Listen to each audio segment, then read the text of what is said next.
hojiiwwan tajaajila lammummaa keessaa tokko kan ta'e arjooma dhiigati. Hanqina dhiigaa haadholii fi namoota dhibee garagaraaf saaxilaman dandamachiisuuf dhiiga kan arjooman jiraattonni magaalaa Shaggar obbo Zalaalam Dhaabaa fi Adde Masarat Abbabaa kennaan akka lubbuu baraaruu nama gammachiisu hin jiru jedhan. Arjooma dhiigaa yookiin dhiiga ani kennuun harmeen tokko yoo baraaramte gammachuun kanaa waliin jiru jechuudha. Gammachuu guddaadha kan natti dhagahamu. Sababa kootiin sababaan dhiiga arjoome namni tokko lubbuurraa baraaramuu jechuun iddoo guddaa fi hiikoo guddaa qaba waan ta'eef waan ulfaataa miti. Ji'a sadiin dhiiga kennuun matuma isaatiin iyyuu fayyummaa keenyaafis sammuu ofii haaromsuufis wantoota baay'eedhaaf gammachuu guddaas itti dhagahama waan ta'eef waan ulfaataa miti. Kana gochuun immoo osoo nuti lubbuudhaan jirru osoo fayyaa qabaannee jirru sababii kana gochuutiin lubbuun namaa darbuu hin qabu baraaruu qabna. Balaa konkolaataas ta'uu danda'a, dhibee garagaraatiinis ta'uu danda'a. Da'umsa irrattis dubartiin ta'uu danda'a. Dhiigni hoggaa hanqatu hin argita jechaadha hin dhageessa. Kanaafuu rakkoo sana hamma ta'e furuudhaaf gahee kiyya bahuudhaaf yoo xinnaatee dhiigni ani kennu san lubbuu tokko fayyisuu danda'a waan ta'eef gahee kiyya akka lammii tokkotti bahachuudhaaf ani as dhiiga kennuudhaaf an dhufe. Ani waggaa 4 guuteera. Waggaadhaan yeroo kenna tajaajila kanarratti uummatni hirmaachaa jiru keessatti anis kana hirmaachaan ture jechuudha. Waggaa har'as akkasuma jechuudha. Kun immoo xiqqaadha. Kanaa olitti biyya ofiiti lammii ofiiti gumaacha gochuun barbaachisaa ta'e waan natti mul'ateefan. Tajaajilli lammummaa gosa danuu waan qabuuf hojiiwwan tajaajila lammummaa biroo keessattis hirmaachuuf qophii ta'uu dubbatu namoonni kunneen. Ijoollee maatii harka qalleeyyii ta'an dabtara maateriyaal yookaan meeshaa baruuleedhaaf ta'u isa deeggaruudhaaf isas qophii ta'uu guyyaan ibsuun barbaada.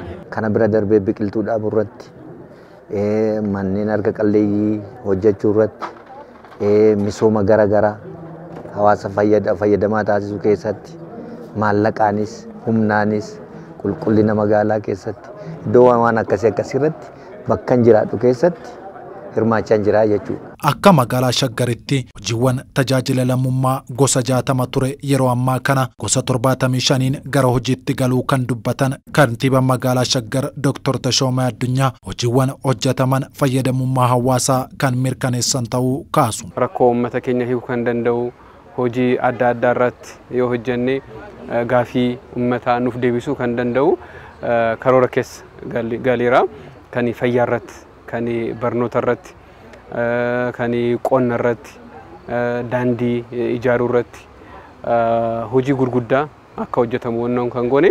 Kanaaf karoora baasneerra kara qarshiitti yoo laallu qarshi'aan karoora biliyoona 25 kan ta'u karoora baasnee hojii isaa irra jalqabneerra jechuudha. Tajaajilli lammummaa fayyadamummaa qonnaan bultootaa mirkaneessuuf xiyyeeffannoo guddaa kennine hojjechaa jirra kan jedhan Dr. Tashooman qonnaan bultoota sababa garagaraan qabeenya isaanii dhaban hojiin fayyadu kan hojjetamu ta'uu kaasu. Akka magaalaa keenyatti qaamni hunda hirmaata. Abbaan qabeenyaa in hirmaatu. Hayyoonni adda addaa in hirmaatu. Kana keessa hojjechuu kan danda'an biqiltuu dhaabuunis waan jiruuf daandii ijaaruunis waan jiruuf qaamni hunda in hirmaatu. Fakkeenyaaf namoonni amma hojii kan hin qabaanne manni barnootaa waan cufameef carraa kanaan ijoollee keenya akka barsiisan in barbaanna. Namoonni ogummaa adda addaa qaban namooti carraa hojii hin qabaannetti leenjii adda addaa akka kennan in goona. Kanaafuu qaamni uummata hunda dargaggoon abbaan qabeenyaa hunda kana keessa hirmaata jechuudha.